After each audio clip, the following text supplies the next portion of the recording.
President Obama wants the Gitmo Detention Center closed over the next 9 months. Holders in Europe now trying to get some allies to take them. But some officials in the small town of Hardin, Montana say, hey, we'd love to have some. I actually spoke to the man behind this plan, Greg Smith, and I asked him why he wants the prisoners in Montana. First of all, we have a facility.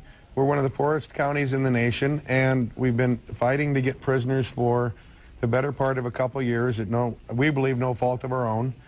And we think it would be safe.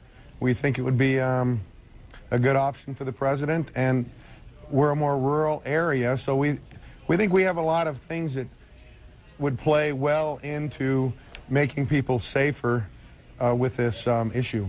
Well, your senator there, Max Baucus, even your entire congressional delegation is opposing this idea. Let's go ahead and listen to what the senator said recently. It's a security risk that I don't think we want to have. Just not the right thing to do. Now, clearly, we have to help those folks in Hardin need jobs and find some other solution to this, but I don't think. Straight to the White House, Robert Gibbs holding a briefing now.